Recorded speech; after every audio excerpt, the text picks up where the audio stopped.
The year was 1961. The world trembled at the dawn of the Cold War. Unbeknownst to the masses, a different kind of war brewed in the shadows. A war for scientific dominance. A war that created the Hulk. Not Bruce Banner's Hulk. This one was different. This one was intentional. This one was cold and calculating. This one was Tyrone Cash, the original Hulk. Someone that came before the Bruce Banner Hulk.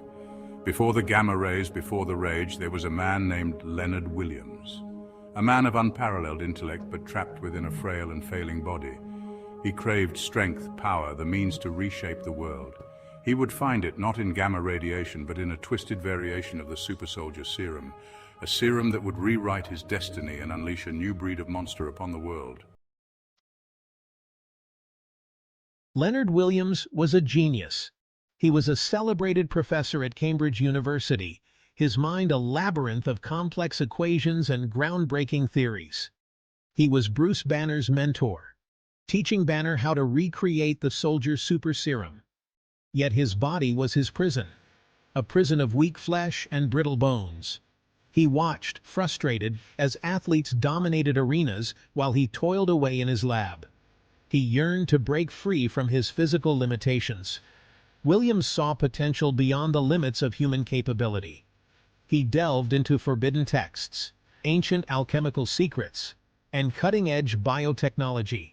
He sought not just to transcend his weakness, but to redefine the very meaning of power. His pursuit led him down a dangerous path. A path that would cost him his humanity, but grant him the strength he so desperately craved. The whispers started in hushed tones within the halls of power. Project Tyrone Cash, a top-secret initiative shrouded in secrecy and fueled by Cold War paranoia. The goal? To create the ultimate weapon, a super soldier capable of infiltrating enemy lines and turning the tide of war. Leading the project from the shadows was Leonard Williams. Williams saw an opportunity, a chance to not only serve his country, but to finally shatter the chains of his own mortality. He subjected himself to the experimental serum, a cocktail of mutagenic compounds and nanites designed to enhance his physique and rewrite his genetic code.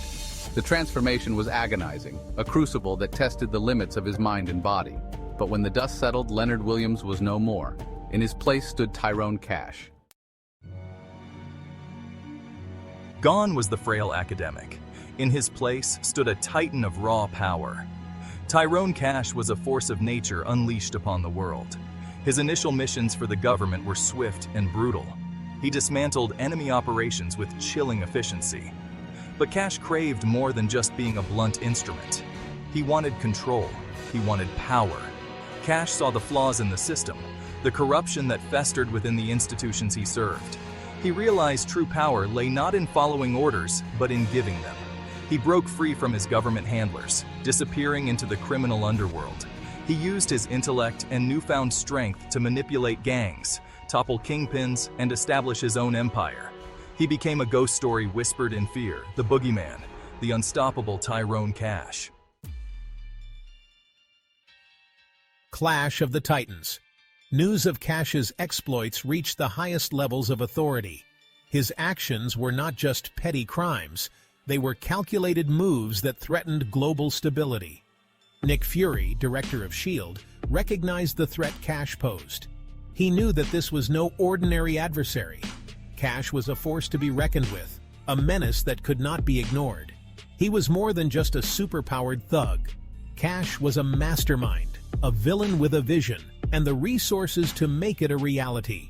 He was a strategist, a master manipulator who could destabilize entire nations with a single move. His intellect was as dangerous as his physical prowess, making him a dual threat, retaining the supermind and mentality in addition to super strength and body. Fury assembled a team to bring Cash down. This was not just any team. It was a coalition of the best and brightest, each member a specialist in their own right. A team of specialists equipped with experimental weaponry and led by Colonel Nick Fury's most trusted weapon, War Machine. War Machine, with his advanced armor and arsenal, was the linchpin of this operation. The battle shook the city to its core. Buildings trembled, and the ground quaked as the two titans clashed. War Machine unleashed the full might of his armored arsenal, but Cash shrugged off each attack. His resilience was astounding, and it seemed nothing could penetrate his defenses. Bullets bounced harmlessly off his skin. It was as if he was invincible, a living fortress that could not be breached. Missiles detonated around him, leaving him scorched but unbroken. The sheer force of the explosions would have decimated any other being, but Cash stood tall amidst the chaos. He fought with a calculated ferocity, turning War Machine's own weapons against him. His combat skills were unparalleled, and he used every opportunity to gain the upper hand. Just when it seemed like Cash would claim victory, shield reinforcements arrived, forcing him to retreat. The tide of the battle shifted, and Cash knew he had to withdraw. But this was far from over. He had tasted the might of Earth's mightiest heroes, and he craved more. This was just the beginning of a larger conflict, one that would test the limits of both sides. A deal with the devil. Cash knew he couldn't defeat S.H.I.E.L.D. head-on. Not yet. He needed more power, more influence. The odds were stacked against him, and he was acutely aware of his limitations. He had to bide his time, gather his strength, and find an ally who could help him tip the scales in his favor. So he made a deal with the devil himself. It was a risky move, one that could either catapult him to new heights or drag him down into the abyss. But Cash was willing to take that risk. The enigmatic and manipulative Norman Osborn, the Green Goblin, saw potential in Cash. Osborn was always on the lookout for individuals who could be molded and used to further his own ambitions. He recognized a kindred spirit in Cash, someone who was willing to do whatever it took to achieve his goals. He offered him a place at his side, a chance to reshape the world in their image.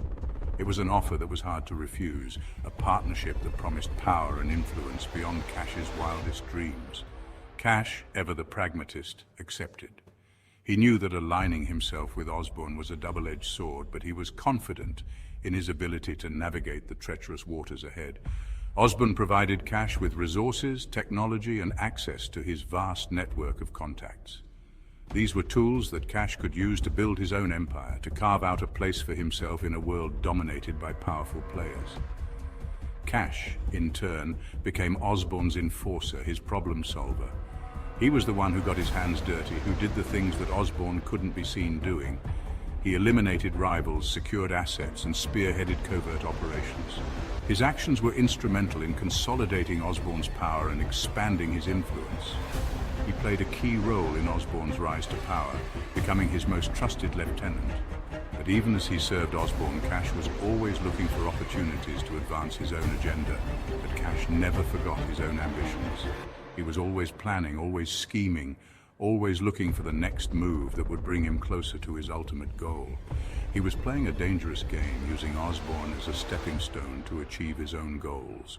It was a high-stakes gamble, but Cash was willing to bet everything on his ability to come out on top. The walls close in. Cash's ruthlessness knew no bounds. His ambition was insatiable, and his methods were merciless. He orchestrated massacres, toppled governments, and sowed chaos across the globe. No corner of the world was safe from his reach, and no one was beyond his influence. He became a phantom, appearing and disappearing at will, leaving a trail of destruction in his wake. His movements were unpredictable, his motives inscrutable, but his actions did not go unnoticed. S.H.I.E.L.D., led by the relentless Nick Fury, was always one step behind, gathering evidence, piecing together the puzzle of Cash's grand scheme. They analyzed every clue, every fragment of information, determined to bring him to justice. As Cash's power grew, so did his paranoia. He saw enemies in every shadow, threats in every corner. He trusted no one, not even Osborn. His inner circle was a web of suspicion and deceit, each member wary of the other. He surrounded himself with loyal followers, handpicked from the most ruthless criminals he could find. These were men and women who thrived on chaos, who lived for the thrill of destruction. He fortified his strongholds, anticipating the inevitable confrontation with the heroes he had so deftly evaded. His lairs were impenetrable fortresses, equipped with the latest technology and guarded by his most trusted lieutenants. He was a king on a throne of lies, his reign built on violence and deceit. His empire was vast, but it was also fragile, held together by fear and treachery, and the walls were closing in. Every move he made, every step he took, brought him closer to his inevitable downfall. The pressure was mounting, and soon there would be no escape. Betrayal's sting. What Cash didn't anticipate was betrayal. It came from the one person he thought he could trust, his lover and confidant, Monica Rappaccini, also known as AIM's Scientist Supreme. She had grown weary of his callous disregard for human life, his single-minded pursuit of power. Secretly, she had been feeding information to S.H.I.E.L.D., hoping to bring him down before he could inflict any more pain. The betrayal cut deep. It shattered the illusion of control Cash had so carefully constructed. He had underestimated the depths of human emotion, blinded by his own ambition. His rage, always simmering beneath the surface, threatened to consume him. But he held it in check, knowing an outburst would play right into his enemy's hands. The Executioner. The raid on Cash's fortress was swift and brutal. S.H.I.E.L.D. agents, backed by War Machine and a squadron of elite operatives, stormed the compound. Cash fought back with the ferocity of a cornered animal, his strength amplified by his desperation. But he was outnumbered, outgunned, and betrayed. As he lay there, defeated and exposed, Cash finally understood the price of his ambition. He had sacrificed everything, his humanity, his relationships, his very soul, in pursuit of power. And in the end, it had all been for nothing. War Machine stood over him, his visor glowing an ominous red.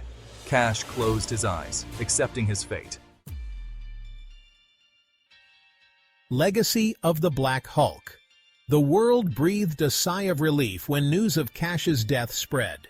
The reign of the Black Hulk was over. But his legacy lived on. His actions had a ripple effect, destabilizing governments, empowering criminal organizations, and leaving a scar on the global landscape.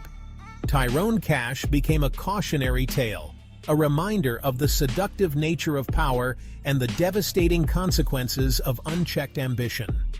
He was a symbol of the darkness that lurked within humanity, a testament to the fact that even the most brilliant minds could be corrupted by their own desires. A twisted reflection. In the annals of history, Tyrone Cash stands as a dark reflection of the heroic ideal. Like Captain America, he was a product of scientific experimentation imbued with extraordinary abilities. But while Captain America used his power for good, Cash succumbed to his darker impulses. He serves as a reminder that power in the wrong hands can be a weapon of mass destruction. The story of Tyrone Cash is not just a superhero tale, it is a reflection of the human condition, of the constant struggle between our better angels and our basest desires. It is a story that will continue to resonate long after the last page is turned.